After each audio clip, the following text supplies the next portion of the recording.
अल्हम्दुलिल्लाहि नहमदुहु व नस्तईनुहु व नस्तगफिरुहु व नु'मिनु बिहि व नतवक्कलु अलैहि व नऊज़ु बिल्लाहि मिन शुरूरि अनफुसिना व मिन सय्यिआति अमालिना मन यहदिहिल्लाहु फला मुदिल्ल लहु व मन युद्लिलहु फला हादिय लहु ونشهد أن لا إله إلا الله وحده لا شريك له ونشهد أن سيدنا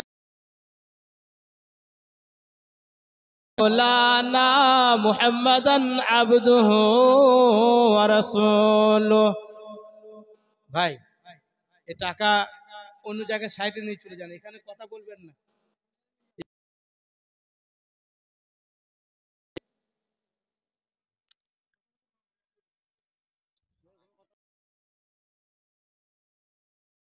محمد وعلى آل محمد كما صليت على إبراهيم وعلى آل إبراهيم إنك حميد مجيد اللهم بارك على محمد وعلى آل محمد كما باركت على إبراهيم وعلى آل إبراهيم إنك حميد مجيد بسم الله الرحمن الرحيم الذين يذكرون الله قياما وقعودا وعلى جنوبهم ويتفكرون في خلق السماوات والأرض ربنا ما خلقت هذا باطلا سبحانك فقنا عذاب النار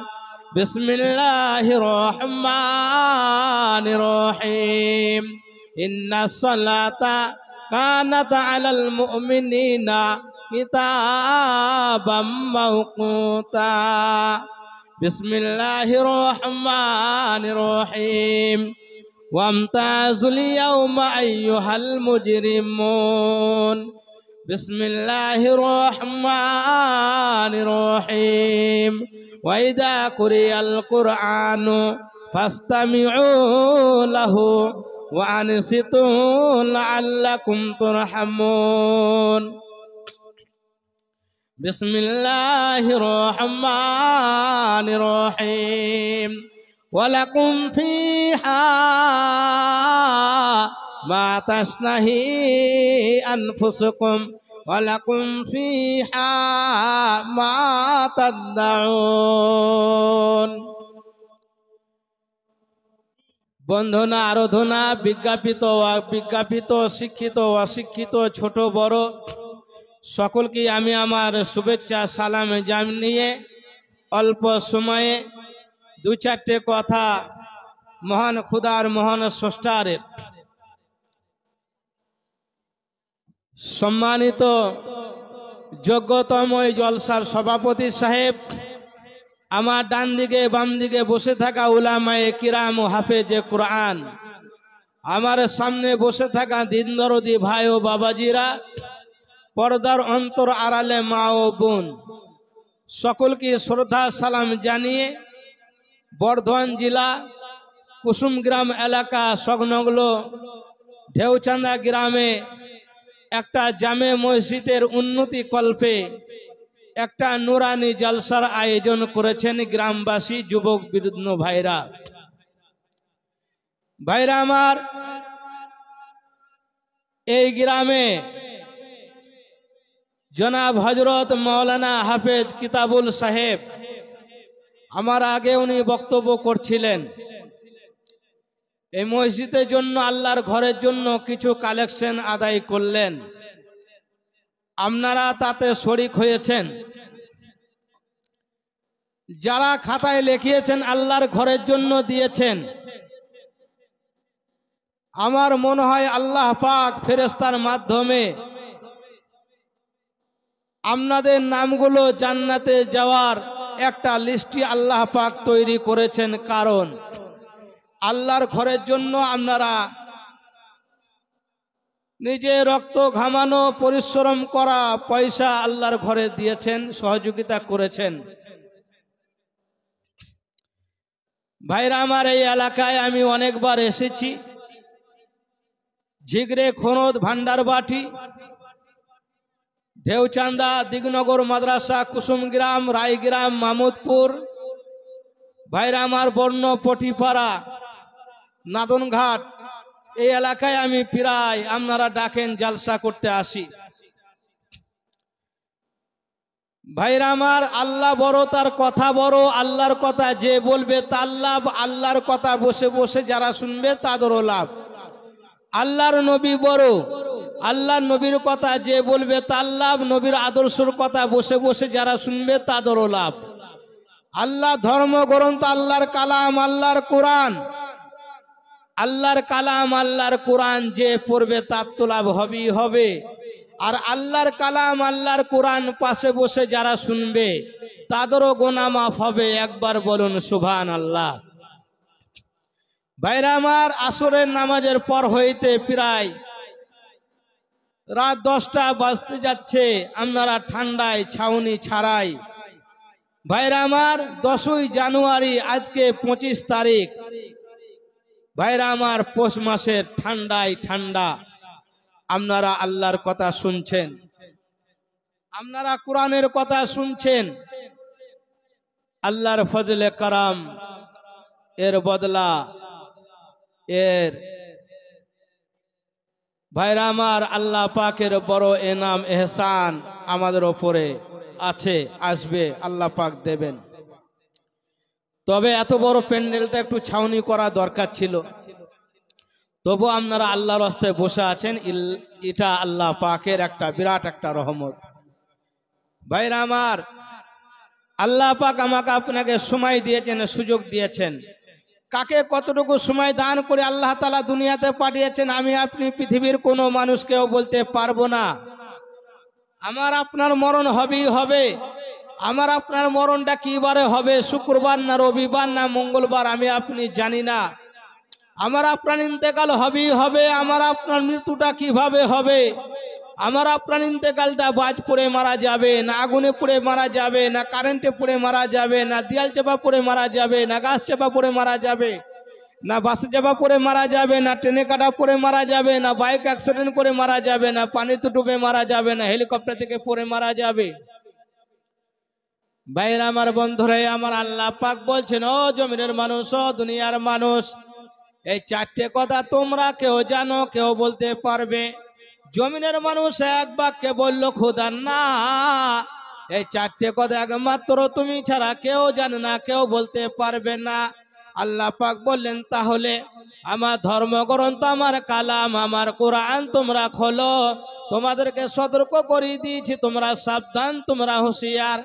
আল্লাহ পাক ওই কোরআনের মধ্যে বললেন, বিসমিল্লাহির রহমানির রহিম, ওয়াত্তাকুল্লাহ।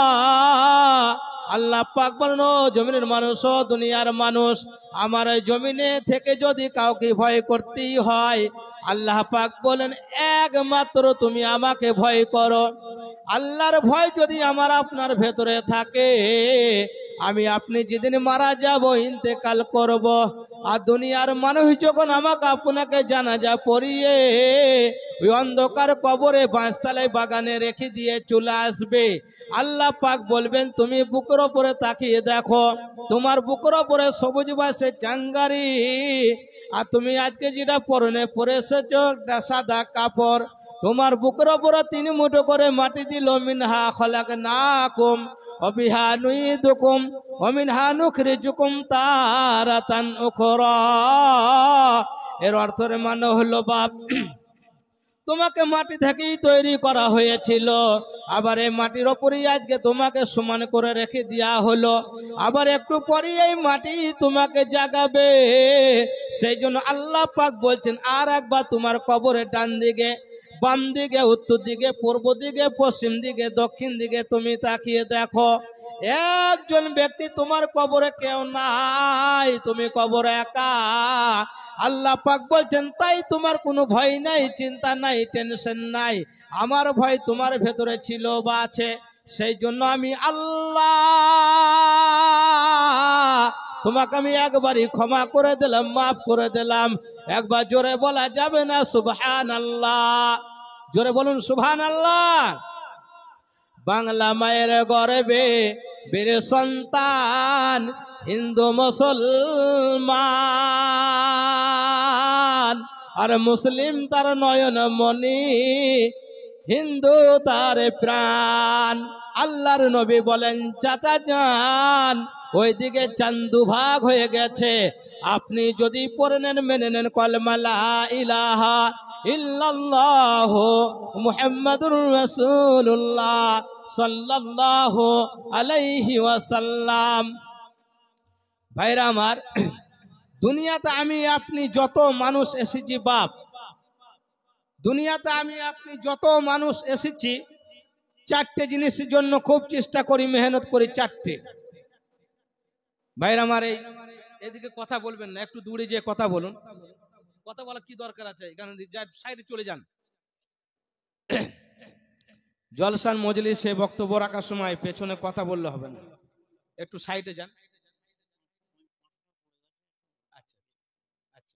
মাশাআল্লাহ, একজন মানুষের 500 টাকা পড়ে গিয়েছে বা হারিয়ে গিয়েছে, আমাদের হাজী সাহেব কাছে স্টেজে জমা আছে, আপনি নিয়ে যাবেন। 500 টাকা কার হারিয়ে গিয়েছে বা পড়ে গেছে, 500 টাকা হাজী সাহেবের কাছে আছে, আপনি নিয়ে যাবেন। কারি সাহেব, ডাক্তার, মাস্টার, ইঞ্জিনিয়ার, প্রফেসর, কালো, ফর্সা, লম্বা, গেঁড়া, দুনিয়াতে যত মানুষ এসেছি, চারটে জিনিসের জন্য খুব চেষ্টা করি, মেহনত করি। চারটে জিনিস কি কি?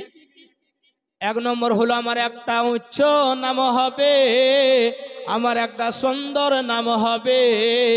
আর 2 নম্বর হলো আমার একটা সুন্দর পোশাক হবে। আর 3 নম্বর হলো আমার একটা সুন্দর বাড়ি হবে। 4 নম্বর হলো আমার একটা সুন্দর গাড়ি হবে। মরণে পরই আপনার নামটা সর্বপ্রথমই চেঞ্জ হয়ে যাবে। মরণে পরই আপনার নামটা হয়ে যাবে লাশ। মরণে পরই আপনার সুন্দর পোশাকটা হয়ে যাবে কাফন। মরণে পরই আপনার সুন্দর বাড়িটা হয়ে যাবে কবর। মরণে পরই আপনার সুন্দর গাড়িটা হয়ে যাবে খাট। সব চেঞ্জ হয়ে যাবে কি যাবে না? একটু তাড়াতাড়ি বলুন আব্বাজান, বলুন। আমি সেলিম বক্তা, আমি কৈথন থেকে এসেছি, আমার কাটোয়া থানা, কৈথন বাড়ি, বর্ধমান জেলা। আমার নাম চেঞ্জ হয়ে যাবে আমার ইন্তেকালের পর। আর আমার সামনে আপনারা প্যান্ডেলে হাজারো লোক বসে আছেন, আপনারা যখন মারা যাবেন, ইন্তেকাল করবেন, আপনারও নাম চেঞ্জ হয়ে যাবে। আল্লাহ পাক বলেন, তাহলে তোমার এত অহংকার কিসের, এত তাকাব্বুর কিসের? আল্লাহ পাক বলেন, এত অহংকারে চলবে না, তাকাব্বুর চলবে না। তোমার ব্যাংক ব্যালেন্সের 50 লক্ষ টাকার অহংকারে চলবে না। আমি আল্লাহ যাকে 50 লক্ষ টাকার মালিক করে দিতে পারি, আমি সেই আল্লাহ, সেই খোদা। আমি তাকে রাতারাতি পথে ভিখারি করে দিতে পারি না, বলেন বাপ। আল্লাহ পাক বলেন, তাহলে তোমার এত অহংকার কিসের? আল্লাহ পাক বলেন, যদি তুমি বেশি বাড়াবাড়ি করো, তোমাকে 2টো চোখ দিয়েছি, অন্ধ করে দেব। তোমার ভাইকে চিনতে পারবে না, তোমার পাড়া প্রতিবেশী গ্রামবাসীকে চিনতে পারবে না, তোমার আত্মীয় স্বজনকে তুমি চিনতে পারবে না। আরো যদি বেশি বাড়াবাড়ি করো, বন্ধুরে, তোমার 2টো হাত দিয়েছি, পঙ্গু করে দেব। আরো যদি বেশি ফুটানি করো, 2টো পা দিয়েছি, পায়ে পঙ্গু করে বিছানায় ফেলে রাখবো। তোমাকে বিছানায় 20 বছর পায়খানা করাবো, কোনো ডাক্তার তোমাকে ভালো করতে পারবে না। ব্যাঙ্গালোর জবাব দেবে, ভেলুর জবাব দেবে, মণিপাল জবাব দেবে, কলকাতা পিজি হসপিটাল তোমাকে জবাব দেবে, তোমাকে মেডিকা জবাব দেবে, তোমাকে নীলরতন জবাব দেবে, বর্ধমান তো আগেই জবাব দেবে, তোমাকে সমস্ত ডাক্তার জবাব দিয়ে দেবে, কেউ ভালো করতে পারবে না। সেই জন্য আল্লাহ নবী বলেছেন, ও মানুষ রে, তুমি মানুষকে ভালোবাসো, আর মানুষের প্রতি তুমি দয়া করো। আসমানওয়ালা আল্লাহ তোমার প্রতি দয়া করবে, তোমার প্রতি রহম করবে ইনশাল্লাহ।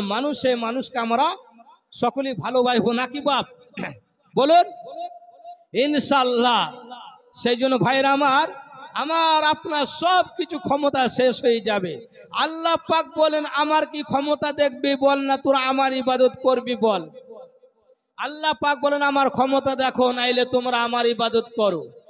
একই মায়ের পেরে চার ভাই, বড় ভাই হাই স্কুলে হেডমাস্টারি করে, আর মেজো ভাইটা ব্যাংকে ম্যানেজারি করে, আর 3 নম্বর ভাইটা বড় ব্যবসাদার, আর সব থেকে ছোট ভাইটা পরের দরবারে মুনিশ কাটতে যাই, লিভার কাটতে যাই। আল্লাহ পাক বলেন আর কি ক্ষমতা দেখবি বল, না তোরা রোজার মাসে রোজা রাখবি বল। একই মায়ের পেরে চার ভাই, একজন লম্বা, একজন গেরা, একজন কালো, একজন ফরসা। আল্লাহ পাক বলেন আর কি ক্ষমতা দেখবি বল, না তোরা আমার 5 ওয়াক্ত নামাজ পড়বি বল। আল্লাহ পাক বলেন আমাকে চিনবি তা নদীর ধার পানে চ, একটাই নদী হবে, ওই নদীর মধ্যে 2 রকম পানি যাবে, একটা সাদা পানি একটা সবুজ পানি, একসঙ্গে বয়ে চলে যাবে, কিন্তু কেউ কারোর সঙ্গে মিশে যাবে না। আল্লাহ পাক বলেন তাও কি আমাকে চিনতে পারছিস না? কোরআন মারাজাল বাহরাইনি ইয়ালতাকিয়ানি বাইনাহুমা বারজাখুল লা ইয়াবগিয়ান, একটাই নদী দেখতে পাবি, ওই নদীর মধ্যে 2 রকম পানি যাবে তাও দেখতে পাবি। তো 14 গোষ্ঠীর ক্ষমতা হবে না, ওই 2 রকম পানিকে একসঙ্গে মিশিয়ে দিতে পারবি না। আল্লাহর ক্ষমতা অনেক। ভাইরা আমার, ঢেউচাঁদা গ্রামে আমি এসে যা শুনলাম যে এই দক্ষিণ পাড়ার যুবক ভাইরা, বয়স্ক আব্বা জানেরা, পর্দার অন্তর আড়ালে মা ও বোন, সকলেই এই জলসার জন্য মানুষ জান ভরে মন ভরে চাঁদা চাল টাকা পয়সা সব কিছু দিয়েছেন। তাই এত বড় একটা মসজিদ বানিয়েছেন, আল্লাহর ঘর। এই আল্লাহর ঘরে যারা টাকা দিয়েছেন, পয়সা দিয়েছেন, ইট দিয়েছেন, বালি দিয়েছেন, সিমেন্ট দিয়েছেন, সহযোগিতা করেছেন, আল্লাহ পাক আমার মন বলছে, আমি সেলিম বক্তা, আমি বলতে আসি নাই, কাল কিয়ামতের কঠিন দিনে তাদের এই খুঁজে খুঁজে আল্লাহ পাক তাদেরকে জান্নাত দান করবেন। বলুন আলহামদুলিল্লাহ। সারা পৃথিবীর মধ্যে সর্বপ্রথমে কোন দেশটাই ফজর আজান আগে হয়? একটু তাড়াতাড়ি বলুন। সারা পৃথিবীর মধ্যে সর্বপ্রথমে কোন দেশটাই ফজর আজান আগে হয়? বলুন। জি, ওরে বাবারে, আমার আব্বা জান এই মসজিদের জন্য খুব মেহনত করেছেন। বুঝে প্রচুর মেয়ে ছেলে মহিলা মা বোন তারা জালসা শুনছেন। সেলিম ভাই আপনি ছেড়ে দেবেন না, বাপ আমার সোনা আমার, বলুন। সেই জন্য শীতের রাত ছাউনি নাই, তবু একটু বলবো। উনি চাচা যান বলছেন, আমার আব্বা যান আমি শেষ করব না, আমি একটু চালিয়ে যাব। লাস্টে বেলা একটা কোরআনের ঘটনা আপনাদেরকে শোনাবো, তারপর আর একটা মারাত্মক ঘটনা আপনাদেরকে শোনাবো। আমি এখান থেকে বিদায় নিয়ে আমি চলে যাব। ভাইরা আমার, যে কথা বলতে চাইছিলাম, সারা পৃথিবীর মধ্যে সর্বপ্রথমে কোন দেশটাই ফজর আজান আগে হয়? একটু তাড়াতাড়ি বলুন। ফজর আজান ওই দেশটাই আগে হয় ইন্দোনেশিয়ায়, তারপর Arab, Bharat, Iraq, Iran, Japan, German, Pakistan, Bangladesh, হইতে হইতে হইতে হইতে পর পর পর পর পর পর লাস্টে বেলায় কোন দেশটাই ফজর আজান হয়? একটু তাড়াতাড়ি বলুন। লাস্টে বেলায় ওই দেশটাই ফজর আজান হয় আমেরিকায়। আমেরিকায় যখন ফজর আজান হয়, ইন্দোনেশিয়ায় জোহর আজান চালু হয়ে যায়। আমি বলতে চাইছি, আলোচনা করতে চাইছি, আল্লাহ পাক দুনিয়াটাকে, জমিনটাকে এমন ভাবে সাজাইলেন, তৈরি করলেন, বানাইলেন, এই জমিনের ওপরে 1 মিনিট আল্লাহর ইবাদত ফাঁকা যায় না। বলুন সুবহানাল্লাহ।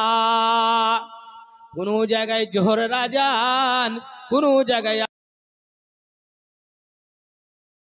কোন জায়গায় এশা আজান, কোন জায়গায় রোজার মাস ইফতার চলছে, কোন জায়গায় তারাবির নামাজ চালু হয়ে গেছে। সারা পৃথিবীর মধ্যে একটা দেশ আছে, আপনারা সবাই জানেন, দেশটার নাম সৌদি আরব। সৌদি আরব, ওই সৌদি আরবে একটা ঘর আছে, ঘরটার নাম কাবা ঘর। কাবা ঘর আল্লাহ কাবা ঘরকে এমন ভাবে তৈরি করলেন, বানাইলেন, সাজাইলেন।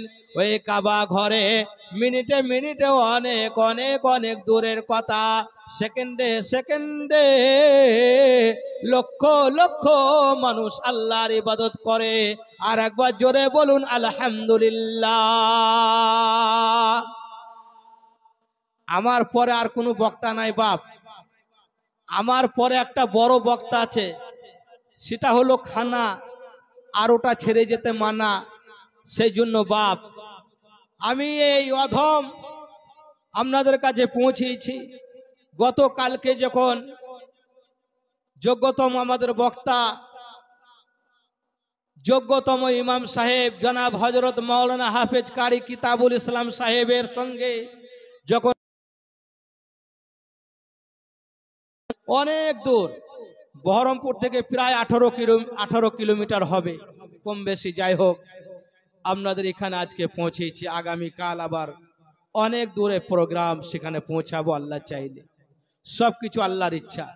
সেই জন্য আল্লাহর কাবা ঘর, আল্লাহর কাবা ঘরে তিনটে কথা। আল্লাহর কাবা ঘরে অনেক দাম, অনেক মর্যাদা, অনেক সম্মান, ইজ্জত। সারা পৃথিবীর মানুষ আল্লাহর কাবা ঘরে যান, হজ করতে যান, উমরা করতে যান, আল্লাহর কাবা ঘরে নামাজ পড়েন। ভাইরা আমার, আপনি বাড়ি করেছেন একতলা, আপনি বাড়ি করেছেন দুতলা, আপনার তিনতলা বাড়ি, এই পাকা মসজিদ হয়েছে। ভাইরা আমার, পাকা বিল্ডিং, পাকা বাড়ি যখন করা হয়, আকাশে যখন বৃষ্টি হয়, ওই বৃষ্টির পানিটা পড়ার জন্য, আকাশের বৃষ্টির পানিটা পড়ার জন্য প্রত্যেকটা পাকা ঘরে বিল্ডিং এ একটা পাইপ লাগানো হয়। ওই পাইপটা কিসের পাইপ একটু তাড়াতাড়ি বলুন।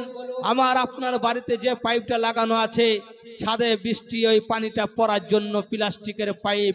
আল্লাহর কাবা ঘরে যে পানিটা পড়ার জন্য আল্লাহর কাবা ঘরে যে পাইপটা লাগানো আছে, ওই পাইপটা সোনার পাইপ। একবার বলুন, জোরে বলুন আলহামদুলিল্লাহ, জোরে বলুন আলহামদুলিল্লাহ, মাশাআল্লাহ, মারহাবা। আল্লাহর কাবা ঘর ধুয়ে ওই পানিটা যে পাইপটা দিয়ে পড়ে, যে হাজী সাহেবদের জানা আছে, একবার গেছে, দুবার গেছে, 5 বার গেছে, যারা উমরা করতে গেছে যাদের জানা আছে, আল্লাহর কাবা ঘর ধুয়ে ওই পানিটা পড়ে, ওই পানিটা তারা ধরে নেয়, যাদের জানা আছে তারা ধরে নেয়। ধরে নেওয়ার পরে কি করে আব্বা জান, ওই পানিটা গোসল করে, কেউ গা ধোয়, কেউ খায়। তার বদৌলতে আল্লাহ পাক কি করে জানেন, ভেতরে বড় বড় রোগ আল্লাহ ভালো করে দেয়। একবার জোরে বলুন আলহামদুলিল্লাহ। নম্বর 2, 2-4 বছর আগে একজন অন্ধ মানুষ হজ করতে গিয়েছিল, মাজুর মানুষ, চোখে দেখতে পায় না। রাত্রে উঠেছে, আল্লাহর কাবা ঘরে 2-4 রাকাত নামাজ পড়েছে। নামাজের পরে আল্লাহকে বলছে, আল্লাহ আমি অনেক দূর থেকে তোমার কাবা ঘরে এসেছি, হে আল্লাহ আমি হজ করতে এসেছি, আল্লাহ আমি চোখে দেখতে পাই না, আমি অন্ধ মানুষ, আমি মাজুর মানুষ। যাদের চোখ আছে তোমার কাবা ঘরকে দেখে তারা বাড়ি গেল, আমার যদি চোখ থাকতো তোমার কাবা ঘরকে দেখে আমি বাড়ি যেতাম। আল্লাহ তুমি পারো না। এই দোয়া করতে করতে করতে করতে সে অন্ধ মানুষটার আল্লাহ চোখ দান করলেন।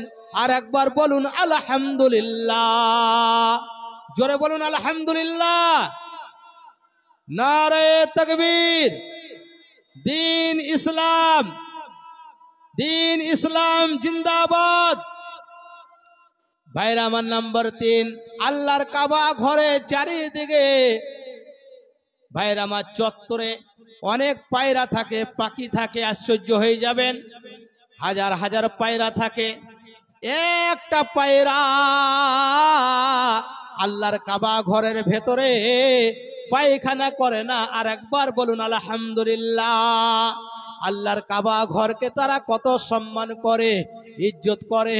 আল্লাহর কাবা ঘরকে একটা পাখি যদি সম্মান রক্ষা করতে পারে, আল্লাহর কাবা ঘরকে যদি তারা এত শ্রদ্ধা ভক্তি করতে পারে, আমি একজন মানুষ, আপনি দুনিয়ার মানুষ, আল্লাহ পাক দুনিয়াতে যত মখলুক আছে সর্বশ্রেষ্ঠ বুদ্ধিমান মানুষকে করেছেন, মানুষকে জ্ঞান দিয়েছেন। একটা মানুষ আল্লাহর ঘর মসজিদকে, আল্লাহর কাবা ঘরকে কেন সম্মান ইজ্জত করতে পারবে না? দেখো মক্কাতে মা, দেখো মসজিদে মা, দেখো মাদ্রাসাতে মা, দেখো মক্তবে মা, দেখো মৌলানাতে মা, দেখো মুফতিতে মা, দেখো মুহাদ্দিসে মা, দেখো মল্লিকে মা, দেখো মুল্লাতে মা, দেখো মামলাতে মা, মুকদ্দমে মা, মুহাম্মাদের প্রথম অক্ষর মা। নারায়ে তাকবীর। মক্কাতে মা, দেখো মাদ্রাসাতে মা, মক্তবে মা, দেখো মৌলানাতে মা, দেখো মৌলভিতে মা, দেখো মুহাদ্দিসে মা, দেখো মাফরুজাতে মা, দেখো মফিজুলে মা, দেখো মল্লিকে মা, দেখো মামলাতে মা, দেখো মুকদ্দমে মা, মুহাম্মাদের প্রথম অক্ষর মা। ময়ের দাম, হে আল্লাহ, এই মসজিদে নাম বাংলায় লিখতে গেলে ম দরকার হবে, মক্কা যদি লিখতে হয় ম দরকার হবে, মৌলবিতে ম দরকার হবে, মুহাদ্দিসে দরকার হবে। তাইলে ময়ের দামটা আল্লাহ পাক বাড়িয়ে দিলেন, কারণ ওই মসজিদে অক্ষরে প্রথমেই লেখা থাকবে বাংলায় ম, তাহলে ময়ের দাম বেড়ে গেল। সেই জন্য ভাইরা আমার, আপনি মানুষ, আমি মানুষ, আল্লাহর বান্দা। আমি আপনি যখন ওযু করে পবিত্র অবস্থায় যখন আল্লাহর ঘরে নামাজ পড়ার জন্য যাব, আল্লাহ পাক আমার আপনার দাম বাড়িয়ে দেবে। আর ফেরেশতাকে বলবে, ও ফেরেশতা, এই বান্দা আমার ঘরে এসেছে আমার ইবাদত করার জন্য, আমার ঘরে যতক্ষণ বসে থাকবে ততক্ষণ পর্যন্ত তুমি তার পেছনকার গুনাহ মাফ করতে থাকবে। বলুন আলহামদুলিল্লাহ, জোরে বলুন আলহামদুলিল্লাহ। ভাইরা আমার, বন্ধুরা আমার, ওই কোরআনের কথা আমি বলবো, তার আগে একটা ঘটনা আছে। আব্বা জান,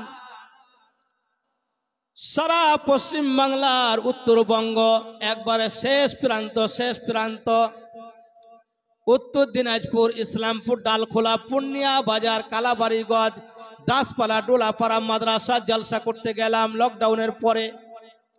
লকডাউনের পরে জলসা করতে গেলাম। অনেক রাস্তা, আমি এইটা আপনাদের কুসুমগ্রাম এলাকায় যতবার এসেছি মানুষ বলেছে এটা আপনি বলবেন, আমাদের ভালো লাগে। আমাকে দুজন মা বলেছে, বাপ আপনি রায়গ্রামে বলেছিলেন, আমার মেয়ের বাড়িতে আমি গিয়েছিলাম, তো এই কোরআনের ঘটনাটা একটু বলবে বাপ। তাই আমি বলবো আপনাদেরকে এই কোরআনের ঘটনাটা। ভাইরা আমার, 10টা বেজে গেছে, আমি বক্তব্য দীর্ঘায়িত করব না, আমি শেষ করব। আমি দোয়া করব, আমি মুসাফির, যদিও আমার বাড়ির কাছে, আমি সারা বাংলায় জালসা করি, আপনাদের জন্য খাস করে আল্লাহর কাছে দোয়া করব। ভাইরা আমার, বন্ধুরাই আমার, হয়েছে ভাইরা আমার, বন্ধুরাই আমার, উত্তর দিনাজপুর, ইসলামপুর, ডালখোলা, পূর্ণিয়া বাজার, কালাবাড়িগঞ্জ, দাসপাড়া, ডোলাপাড়া মাদ্রাসায় জলসা করতে গেলাম। ওখানে কমিটি বলল, সেলিম ভাই আপনি বর্ধমান থেকে এসেছেন, আমাদের এখানে একটা ঘটনা আছে। আমি বললাম কি ঘটনা? বলছি এখানে একটা 700 বিঘা একটা বিল আছে, জলকর আছে। এই বিলটা, জলকরটা বর্ষার সময় পানি কিনারায় কিনারায় ভর্তি হয়ে যায়, আর ওই পানিটা খরানের সময় একবারে শুকিয়ে যায়, মরে যায়। আমি বললাম ঘটনাটা কি? বললো ওই পানিটা যখন শুকিয়ে যায়, মরে যায়, অনেক আদিবাসী হিন্দু মহিলারা, ছেলে বা মেয়ে ওই বিলে মাছ ধরতে আসে। মাছ ধরতে ধরতে ধরতে ধরতে একদল মহিলাদের মধ্যে একজন মহিলা সে চিৎকার করে বলল, ও দিদিমা, আমার পায়ের তলায় কাদার ভেতরে হাতের মধ্যে কি একটা ঠেকলো। আর ও যারা মহিলারা ছিল তারা বলল, দিদিমা তোমার পায়ের তলায় কাদার ভেতরে হাতের মধ্যে কি ঠেকেছে আল্লাহ মালিক খোদা তাআলা তিনি জানেন, তুমি কাদার ভেতর থেকে তুমি বার করো, তুমি কাদার ভেতর থেকে তুমি বার করো। তোমার পায়ের তলায় কাদার ভেতরে হাতের মধ্যে কি ঠেকেছে আল্লাহ মালিক খোদা তাআলা তিনি জানেন, তুমি কাদার ভেতর থেকে বার করো। ওই মহিলাটা বলছে, তোমরা যদি বলো তাহলে সবারই কথা শুনে আমি কাদার ভেতর থেকে আমি বার করব। ভাইরা আমার, বন্ধুরা আমার, কাঁসার বালতি হতে পারে, পেতলের ঘড়া হতে পারে, লোহার কোনো জিনিস হতে পারে, কাঠের কোনো জিনিস হতে পারে, তুমি কাদার ভেতর থেকে তুমি বার করো। ওই মহিলাটা সবারই কথা শুনে যখন কাদার ভেতর থেকে বার করলো, সম্মানিত দিন দরদি আব্বা জানেরা, ও মা জানেরা, পর্দার অন্তর আড়ালে হাজারো হাজারো মা বসে আছেন। আপনারা শুনুন, কালকে বলবেন সেলিম বক্তা কৈথন থেকে বলে গেল, না না না, এটা একটা সত্য ঘটনা, সত্য ঘটনা এটা ঘটেছে। তাই আপনাদের কাছে আমি সারা জায়গায় জলসা এটা আমি শোনাই। বললো তুমি বার করো। কাদার ভেতর থেকে যখন বার করা হলো, কাঁসার বালতি নয়, পেতলের ঘড়া নয়, লোহার কোনো জিনিস নয়, কাঠের কোনো জিনিস নয়, মোটা পর একটা ধর্ম গ্রন্থ আল্লাহর কালাম কোরআন শরীফ। একবার সুবহানাল্লাহ বলুন, জোরে বলুন। আল্লাহর কালামটা, আল্লাহর কোরআনটা কাদার ভেতরে কতদিন ধরে ছিল বা আছে আল্লাহ মালিক খোদা তাআলা তিনি জানেন বাপ। তার আগে আপনাদেরকে একটা কথা আমি শুনাইতে চাই। ওই কোরআনকে যখন আল্লাহ পাক দুনিয়াতে পাঠাইলেন, আল্লাহ পাক বললেন ওটা কোরআন, ও রক্ষা করার দায়িত্ব আমার, ওর হেফাজত করার দায়িত্ব আমার, ওটা কোরআন। সেই জন্য ভাইরা আমার, আল্লাহর কালাম রক্ষা করেছেন আল্লাহ পাক, তার কালামকে রক্ষা করেছেন। ভাইরা আমার, কাদার ভেতর থেকে যখন আল্লাহর কোরআন, আল্লাহর কালাম বার করা হলো, আল্লাহর কালামের ওপরে, আল্লাহর কোরআনের ওপরে একটা কাপড় বাঁধা থাকে, আমরা বলি জুসদান। ওই কাপড়টা পচে নষ্ট হয়ে গেছে। এই বাচ্চারাই যাও, এই যাও, সরে যাও, কথা বলুন, একটা কথা বলুন না, চলো। অত জোরে কথা বলা কি দরকার আছে তোমাদের? আল্লাহর কালাম, আল্লাহর কোরআনটা যখন কাদার ভেতর থেকে, পানির ভেতর থেকে বার করা হলো, কতদিন ধরে ছিল বাচ্চা আল্লাহ মালিক খোদা তাআলা তিনি জানেন। ভাইরা আমার, বন্ধুরে আমার, আল্লাহর কালামের ওপরে যে কাপড়টা বাঁধা থাকে আমরা বলি জুসদান, ওই কাপড়টা পচে নষ্ট হয়ে গেছে। আল্লাহর কালামের ওপরে যে কাঠটা থাকে পিসবট, ওই কাঠটা পচে নষ্ট হয়ে গিয়েছে। আল্লাহর কালাম, আল্লাহর কোরআনে চারিদিকে কিনারায় একটু সাদা সামান্য অংশ থাকে, ওটাও পচে নষ্ট হয়ে গেছে, সব পচে নষ্ট হয়ে গেছে। একটাই জিনিস আশ্চর্য, আলিফ লাম থেকে নাস পর্যন্ত একটা অক্ষর পচে নষ্ট হয় নাই। একবার জোরে বলা যাবে না সুবহানাল্লাহ?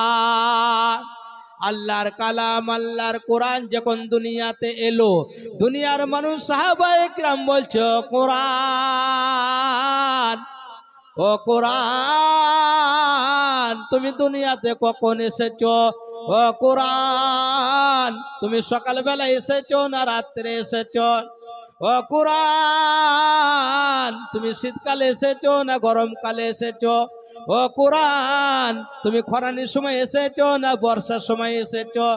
আল্লাহর কালাম বলছে, না গো না, আমি খরানির সময় আসি নাই, বর্ষার সময় আসি নাই, আমি শীতকালে আসি নাই, গরমকালে আসি নাই, আমি সকালবেলায় আসি নাই, ভোরবেলায় আসি নাই, আমি দুনিয়াতে কখন এসেছি তোমরা শোনো। কোরআনটা খোলো, বিসমিল্লাহির রহমানির রহিম, শাহরু রমাদান আল্লাযী উনজিলা ফীহিল কুরআন। আল্লাহর কালাম বলছে, আল্লাহ পাক আমাকে পবিত্র রহমতের মাসে, আমাকে রোজার মাসে দুনিয়াতে পাঠিয়েছে। আমি কোরআন, আমি রোজার মাসে দুনিয়াতে এসেছি। আর একবার জোরে বলুন আলহামদুলিল্লাহ। ওই কোরআনকে জিজ্ঞাসা করা হলো, ও কোরআন তুমি দুনিয়াতে কি জন্য এসেছো? আল্লাহর কালাম বলছে, আল্লাহ পাক আমাকে দুনিয়াতে পাঠিয়েছে, আমি এসেছি, আমি কোরআন, আমি মানুষকে খারাপ রাস্তা থেকে ভালো রাস্তা দেখাবার জন্য আমি দুনিয়াতে এসেছি। ভাইরা আমার, বন্ধুরে আমার, সবারই কাছে আমি আবেদন করব, আমার আপনার যে কটা দিন সময় চলে গেছে, যে কটা দিন বাঁচবো থাকবো, আল্লাহর ঘর মসজিদ, আল্লাহ ধর্মগ্রন্থ, আল্লাহর কালাম, আল্লাহর কোরআনের সঙ্গে আমি আপনি ততদিন থাকবো।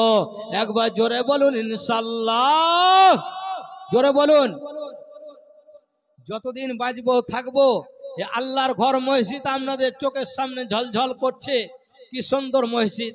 আমাকে প্রথমে নিয়ে গেল, মসজিদটা দেখলাম, খুব ভালো লাগলো। ইমাম সাহেবের ঘর, তার সঙ্গে অ্যাটাচ করে পায়খানা, বাথরুম, উঁচু করার জায়গা, হাজারো হাজারো মানুষ উঁচু করে নামাজ পড়লেন মসজিদে। আজকে জুম্মার দিনে উদ্বোধন করেছেন। এই পাড়ার জন্য একটা খাস আল্লাহ রহমত, কারণ এই মসজিদটা হয়েছে 5 ওয়াক্ত নামাজ হবে, দিনে 5 বার। আজান হবে না, হবে না, জোরে বলুন বাপ। তাইলে আজানের আওয়াজ যত দূর ছড়াবে, যত দূর যাবে, রহমতের ফেরেশতারা তত দূর ধরে দোয়া করবে। এই পাড়ার একটা রহম, এই পাড়ার একটা এনাম এহসান, আল্লাহ পাকের খাস রহম আপনি পাবেন। তাই আমি বলবো ভাইরা আমার, এই মসজিদের ব্যাপারে আপনারা টাকা দিয়েছেন, পয়সা দিয়েছেন, সবকিছু আজও দিলেন। আমাদের যোগ্যতম বক্তা ভাইরা আমার, পেশ ইমাম, এলাকার গর্ব সুনাম ভাইরা আমার জনাব হযরত মাওলানা হাফেজ কারি কিতাবুল সাহেব, উনি যথেষ্ট কথা বলেছেন মসজিদের জন্য, আর উনার হাতে আপনারা পয়সা দিয়েছেন। একটা জিনিস আমি দেখলাম, সারা বাংলায় জলসা করি, এটা আমার আজকে জীবনের একটা জ্ঞান, আমার চেতনা নতুন করে আমার জীবনে একটা পেলাম, যে ছাউনি নাই, এত বড় প্যান্ডেলে বিনা ছাউনিতে ঠান্ডা 10ই জানুয়ারি, 25শে পৌষ মাসের শীতকালে আপনারা বসে, আপনারা থেকে, আপনারা নিজের পকেট থেকে পয়সা বার করে আমাদের এই বক্তা সাহেবের হাতে, কিতাবুল বাবুর হাতে আপনারা দিয়েছেন। উনি আপনার বাড়িতে লাগাবেন না, উনি গাড়ি কিনবেন না, তেল ভরবেন না, আল্লাহর ঘরের জন্য এই মসজিদে পয়সা তুলেছেন। আল্লাহর ঘরে মার্বেল হবে, আল্লাহর ঘরে জায়নামাজ কিনা হবে, মাইক কিনা হবে, আপনার টিউবলাইট কিনা হবে, ফ্যান কিনা হবে। ভাইরামা, যত মানুষ ওই ফ্যানের তলায় নামাজ পড়বে, আপনার জায়নামাজে পাটিতে দাঁড়িয়ে যত মানুষ নামাজ পড়বে, আপনি কবরে শুয়ে থাকবেন। ভাইরামার, কবরে শুয়ে শুয়ে সদকায়ে জারিয়া আল্লাহ পাক আপনার কবরে সব পৌঁছাবে। একবার জোরে বলুন আলহামদুলিল্লাহ। তাই আমি বলতে চাই, সারা পৃথিবীর মধ্যে আপনারা দেখেছেন, এই 2-3 বছর আগে করোনা ভাইরাস এসেছিল। সারা পৃথিবীর মধ্যে সর্বপ্রথমে করোনা ভাইরাসটা কোন দেশে এসেছিল একটু জোরে বলুন? চীন দেশে। চীন দেশে সর্বপ্রথম করোনা ভাইরাসটা এলো কেন? এত সারা পৃথিবীতে এত দেশ আছে, সর্বপ্রথম চীন দেশে করোনা ভাইরাসটা কেন এলো? তার একটা কারণ আছে। আপনারা কারণটা শুনতে চান না একটু জোরে বলুন? শুনবেন? আলহামদুলিল্লাহ, শুনতে চাইছেন। ভাইরা আমার, এইটা বলে আমি বিদায় নেব। আমি একটা গজল বানিয়েছি ঢেউচাঁদার জন্য, কুসুম গ্রাম এলাকা সংলগ্ন এই ঢেউচাঁদা গ্রামের জন্য গজলটা বলে বিদায় নিয়ে দোয়া করে আমি চলে যাব। তাইলে করোনা ভাইরাসটা চীন দেশে সর্বপ্রথম কেন এলো? ওই চীন দেশের সরকার বাহাদুর 6টা আইন তৈরি করেছিল মুসলমানদের ওপরে। মুসলমানদের জন্য একটা চাপ সৃষ্টি, একটা বাধ্যতামূলক, যে এই 6টা আইন মেনে নিতে হবে, মানতে হবে, একবারই মানতে হবে। এটা আমাদের দেশের আইন। আমরা সরকারি আইনটা তৈরি করেছি, তারা বসে আইনটা তৈরি করেছিল 6টা। 1 নম্বর, মুসলমানদের কাছে যত, মুসলমানদের ঘরে যত নামাজের বিছানা আছে, যাই নামাজ আছে, সরকারের ঘরে জমা দিতে হবে। মুসলমানদের কাছে যত তসবিহ আছে, সরকারের ঘরে জমা দিতে হবে। মুসলমানদের মহিলারা, মারা এই দেশে বোরকা পরতে পাবে না, বোরকা পরা যাবে না। মুসলমানদের ঘরে যত কোরআন আছে, আল্লাহর কালাম আছে, সরকারের ঘরে জমা দিতে হবে। চীন দেশের শহরে জমিনে যত আল্লাহর ঘর আছে, মসজিদ আছে, সমস্ত মসজিদে তালা বন্ধ করতে হবে। আজান দেওয়া যাবে না, নামাজ পড়া যাবে না। আর লাস্টে বেলায় বলল, চীন দেশের সরকার একটা কোরআন বানাবে, ওই কোরআন মোতাবেক মুসলমানদেরকে চলতে হবে, ওই কোরআনকে মেনে নিতে হবে। এইভাবে 6টা আইন তৈরি করলো। আল্লাহ পাক বললেন, ও চীন দেশের সরকার বাহাদুর রে, তুমি শোনো শোনো শোনো, 6টা আইন তৈরি করেছো, 6টা আইন তৈরি করেছো, তুমি থাকো, তুমি থাকো। আল্লাহ পাক হাওয়াকে ডাকলেন, হাওয়া তুমি শোনো শোনো শোনো। হাওয়া আল্লাহর কাছে পৌঁছে গেল। যাওয়ার পর আল্লাহ পাককে বলছে, হাওয়া হে আল্লাহ গো, তুমি ডেকেছো, তোমার হয়ে হাজির।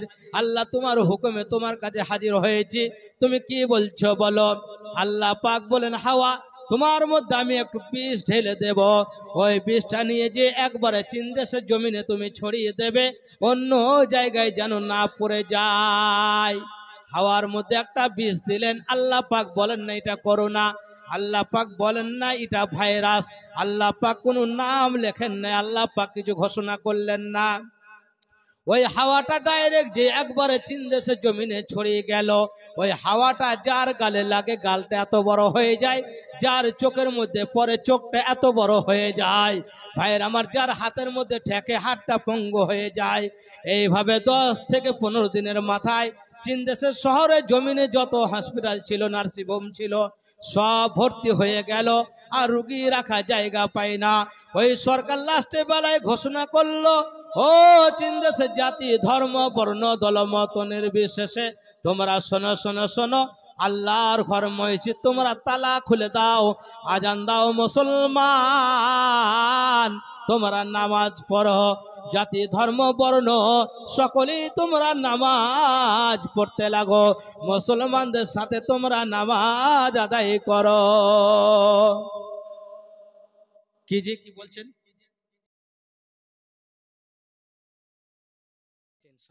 মাশাআল্লাহ, মারহাবা। তাই যে কথা বলতে চাইছিলাম, আল্লাহ পাক কি করলেন, ওই হাওয়া যার গালের মধ্যে লাগে গালটা এত বড় হয়ে যায়, ওই চীন দেশের সরকারকে মুসলমানদের সাথে কাতারে নামাজে দাঁড়াইতে হয়েছিল। নারে তাকবীর। তাকে তওবাতিল্লাহ করতে হয়েছিল যে এরকম আইন, এরকম কথা আর কোনোদিন আমরা কেউ বলবো না।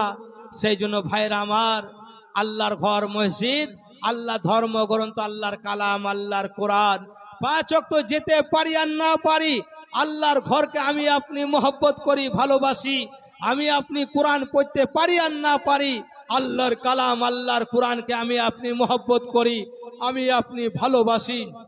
সেই জন্য মুসলমান হিসাবে আমাকে আপনাকে আল্লাহর হুকুম আর নবীর তরিকার মধ্যে আমাকে আপনাকে সকলকে আমাকে আপনাকে চলতে হবে।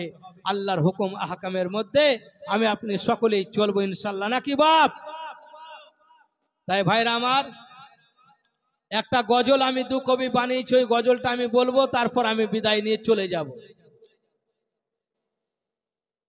ঢেউচাঁদা গ্রামের গুনে,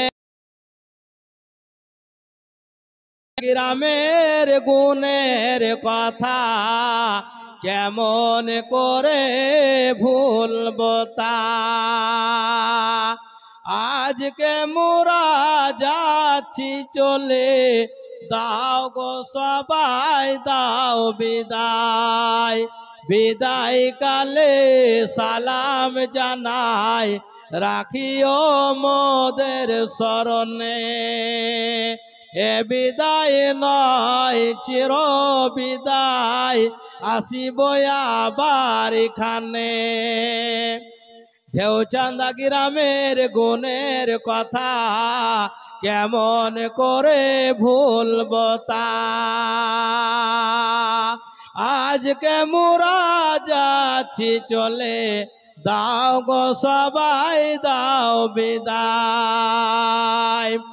মৌলানা কিতাবুল সাহেবের অবদানের কথা আমি সেলিম বক্তা কেমন করে ভুলবো তা, আজকে মোরা যাচ্ছি চলে, দাও গো সবাই দাও বিদায়, বিদায় কালে সালাম জানাই, রাখিও মোদের স্মরণে, এ বিদায় নয় চির বিদায়, আসিব আবার এখানে। আসসালামু আলাইকুম। আপনারা ভালো থাকবেন, সুস্থ থাকবেন, আপনাদের জন্য দোয়া করব। ফাল্গুন মাস পর্যন্ত জালসা আছে। ঢেউচাঁদা গ্রামের জন্য এই জলসা যুবক ভাইরা যারা দিয়েছেন, আমার চাচা যান যোগ্যতম ইমাম সাহেব, বক্তা কিতাবুল সাহেব, আমার ডান দিকে হাজি সাহেব, বাম দিকে হাজি সাহেব, হাজারো হাজারো দিন দরদি ভাইরা, পর্দার অন্তর আড়ালে মা ও বোন, ডাকবেন, আসবেন ইনশাল্লাহ। এখান থেকে আমার বাড়ি কৈথন কাটুয়া এলাকা, সেই জন্য আপনাদের সাথে আমার একটা সম্পর্ক থাকবে ইনশাল্লাহ। সব সময় আপনাদের জন্য দোয়া করব, আপনারা আমার জন্য দোয়া করবেন। আসসালামু আলাইকুম ওয়া রাহমাতুল্লাহ।